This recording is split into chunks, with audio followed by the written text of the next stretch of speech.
Hey, everybody. Welcome to day 6 of Get Out of the Rat Race Rut. I'm Beth Campbell. I'm a career coach and mentor, former corporate captive, now helping you find your work wonderland. If you need somebody to help guide you one-on-one through a career or life challenge, please send me a message or go to bethannecampbell.com/coachme. Thank you so much for being here. If you're watching live, let me know you're here in the comments. If you are watching the replay, give me a hashtag replay. And of course, if you have any comments or feedback or questions, let me know in the comments so I can address it either at the end of this episode or in a future episode. Today, my friends, before we get into our topic, I have to say happy anniversary to me. Today, September 6th, 2024, is my 1-year anniversary celebrating being freed from the corporate abyss. I was freed from the shackles 1 year ago today. I just didn't even, I've been thinking about it for a couple days and I lost track and I was like, holy shit, today's the day. Today is the day that I was freed. And it has been a roller coaster ride. I spent 23 years in corporate and consulting. The last 6 months, not so great. And it's been a roller coaster ride, but I've never looked back, and it's the best thing that could have happened to me because I wanted to leave for so many years and I just didn't have the courage. So thank you, universe, for that. So happy anniversary to me. I'll be giving myself a little toast maybe later, or maybe some chocolate. Anyway, okay, so get into today's topic. Today we're going to talk about Beth Anne Campbell's recommended tool to stop fixating on people who piss you off. That's right. Yesterday, we had some practical tips for outwardly dealing with the colossal turds that you sometimes encounter in your work life or your home life or your, out in the world in the Walmart life. Like the bullies, the inflated egos, the people who cut you off when you're talking. Beth. I realized yesterday I was so loud. Beth. Gotta be a little quieter. So today I'm going to talk about a technique that focuses inward and comes in very handy when you work or live in a toxic environment with toxic people. This technique helps you let it go when you're holding on to negative energy that you're just clinging to because somebody wronged you or embarrassed you or mocked you or disrespected you in a way that you probably perceive was unfair and you didn't deserve, and you're probably right, but it's over and you're still hanging on to the anger. So in a few days, I'm going to do a whole session on letting go because it's so rampant in career stress. And I'm going to dive a lot deeper and broader into the topic. And for your long-term health, it's so important to not hold on to that negative energy, even if somebody did do you wrong. But for now, we're going to use this technique I'm going to talk about today when you need a quick short-term release, like after you encounter the office asshat. It is helpful when you're activated or triggered by something and you can't stop thinking about it. That's when it really comes in handy. And it helps when somebody's annoyed you and you feel bad about letting yourself be annoyed. This is for any time somebody does something that results in you being in a state of anger, frustration, hurt, despair, embarrassment, whatever, and there's nothing you can do about the situation, and you know it, but you still fixate on it for way longer than you should, to the point where it starts impacting your other work. Not a substitute for not taking action, right? So if you can and should take action, then please do. But this is for those times when that arrogant dick who cut you off in a call and you're still steaming about it like 4 hours later because you're probably under a lot of stress. Sometimes the situation's even resolved. Maybe somebody even called out the dick who cut you off and maybe he even apologized, but you just can't let it go. Whatever the case, that bad juju is really hard to release, especially, again, if you're under stress, which I know a lot of you are. But if you don't, that energy will build.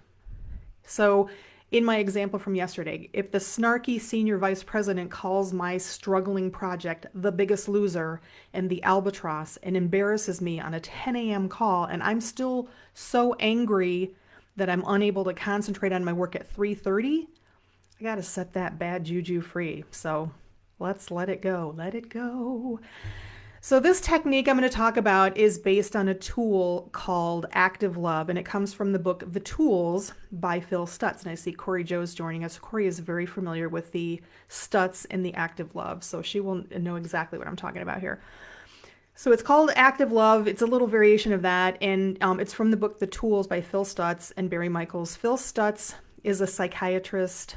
He wrote this book, but he also had there was a documentary on Netflix. I don't know if it's still running. Actor Jonah Hill, who's been working with Stutz for a very long time, did a documentary where they covered a lot of these tools. Really good. If you could have the opportunity to look at it, it's really great. And so this is a little variation. And fair warning, this is going to sound a little woo to some of you, but just remember the core activity here was developed by a psychiatrist. So, don't come at me, bro. Anyway, this is my version. It's a twist with some elements that I've learned from other mindset work. And here's how it goes. This is, again, when you're fixated on something and you need to let go of it and kind of move on. So if you're just beginning, I would say start off by doing this in a private place because it can get very emotional. I know it does for me. Now, this will get easier over time, and eventually you're going to be able to do it on the fly anywhere, kind of a modified version of it.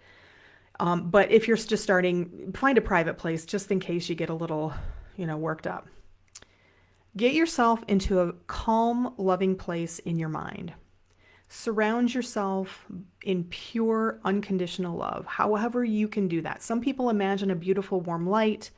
Some people think of a beautiful, peaceful place or a time in their life when they were perfectly happy. I call upon my former and future self. So I have these inner children. They're versions of myself in the past where key things happen and just memorable moments. And I call upon them. Again, there's probably a handful of them throughout my certain number of years that I am right now. And then I also look to my future badass self, who I often talk to outside of this exercise, just looking to my future self who's achieved all her goals and she's a badass.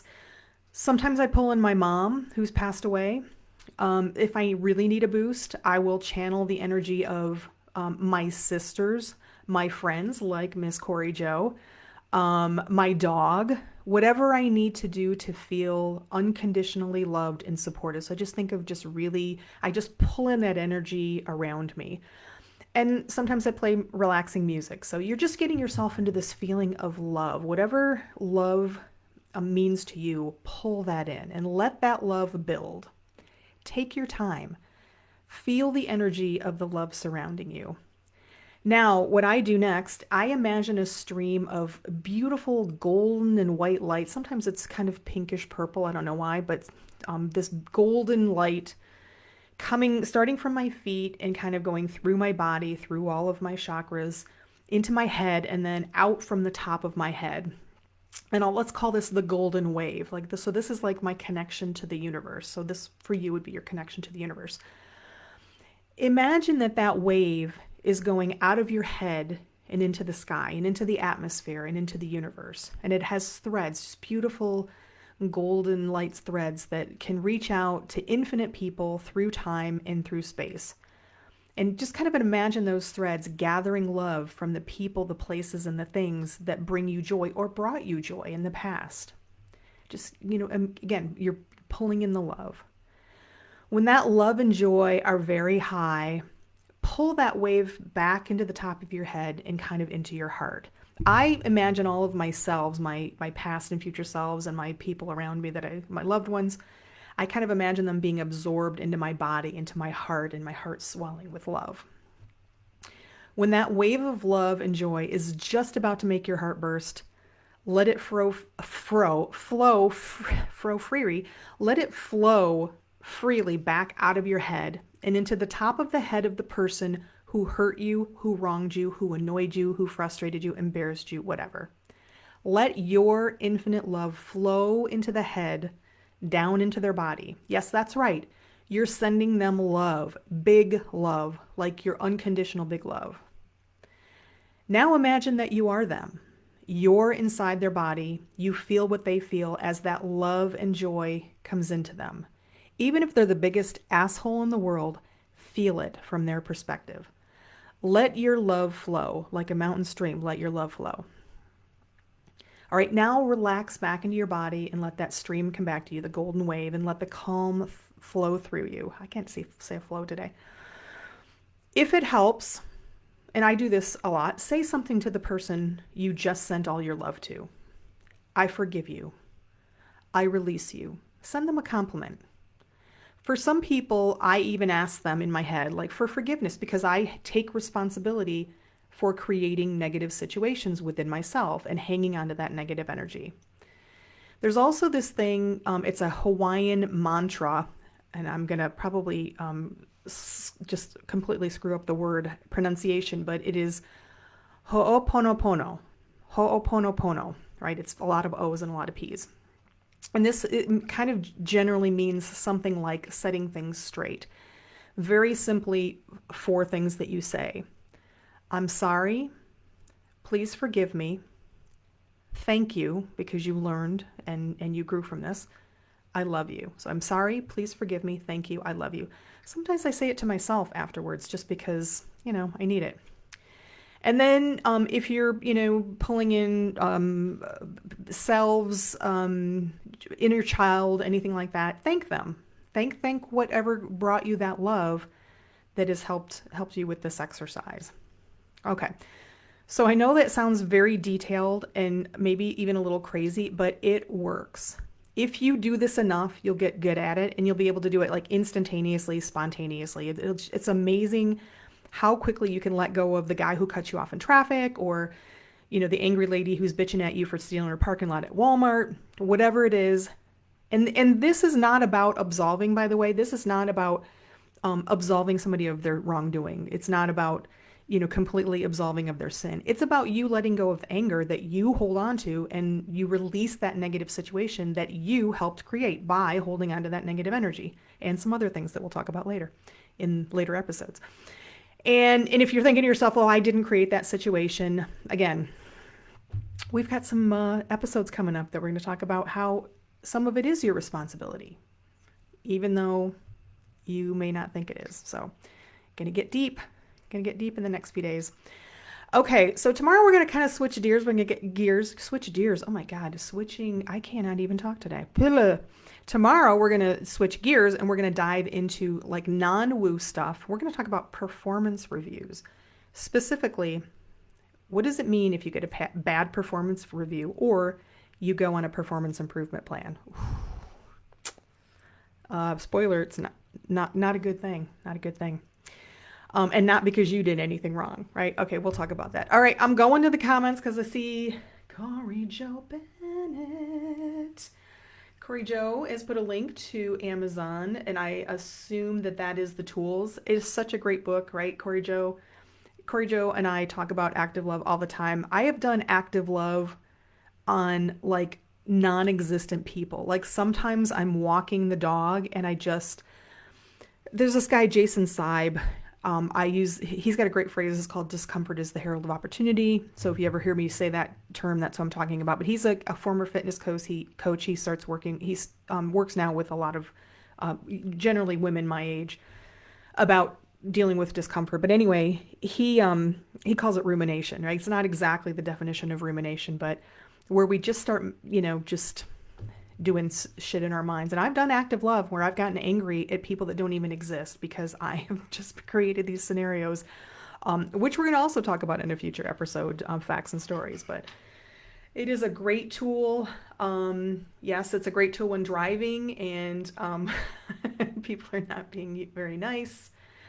Yeah, the more you do it, the easier it is, where you can just kind of, I can very easily now just kind of get myself, if it's a really intense thing that I need to let go of, I will spend the time, but it's pretty easy to get myself into just calling my girls, my previous selves, my future self, my mom, the energy of my sisters, whatever.